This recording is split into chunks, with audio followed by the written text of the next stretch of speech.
And we are back now talking about our mental health as we approach the new year. So important. Peak Performance Mindset coach Hina Khan is here to help us out with this. And look, we know this is a tough time of year.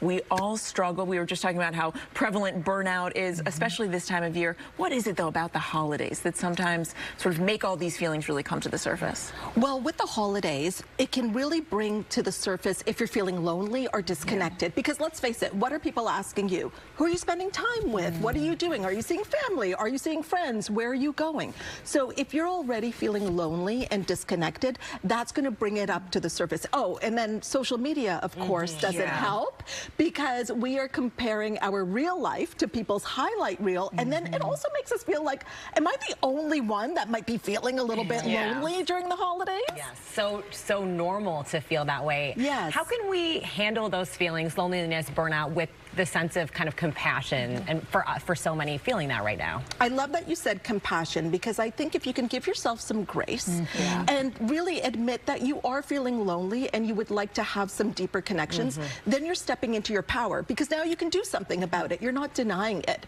And one of the things that you could do is even ask yourself, who in my world right now would I love to catch up with? So that's not such a heavy lift. You're not waiting for an invitation. Another thing that you can do is also think of micro connections. I think sometimes, I don't know about you, but we can be all or nothing. Like either it's got to be this big thing with a lot of people, or it's nothing. But micro connections and being present can make such a difference as well. Send the text, reach out, ask for what you need. Exactly. You're not going to get it if you don't just ask. And sometimes I think we all just need to be a little bit more comfortable with that. But I think all of us have experienced a little bit of burnout, right? We've been working over the holidays. Is there something that you attribute that feeling sneaking up on you to? Well, I think many of us feel that our identity or our value comes from how much we're doing. Right? I'll come to that. And so then we start to wear busyness as a badge of honor. And that leads to burnout. So we want to disentangle our worth from our output and how much we're doing. And we want to start to use rest, not as a reward, but a strategy. So, you know, I've got some nieces and they're running a marathon. So part of their training is going to be rest days. Right? And because that's going to make them perform better. So I want us to think about that in our personal and professional lives as well, that rest days, because growth happens when you're at rest. It's not when you go, go, go. When you go, go, go, you're exhausted, you're burnout, you can have injury. So you can perform better when you are at rest. So those are things you can do. Also, delegating.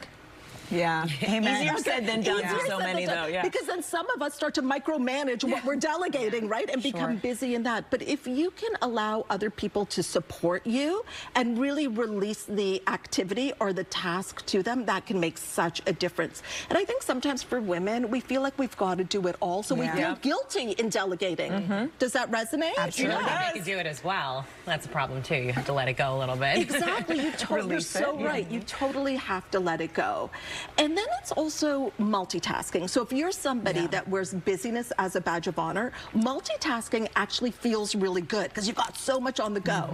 But you actually wake up the next day exhausted because you have so many things that are almost complete. 90% there. Oh, we're almost done that.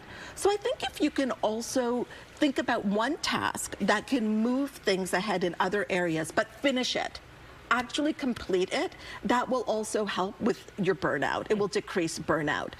And then it's your identity. It's really thinking about, if I have nothing to prove and I am enough, what would that grounded version of me do? Can we leave it here? Right? If I have nothing to prove and I am enough. Like my busyness doesn't define me.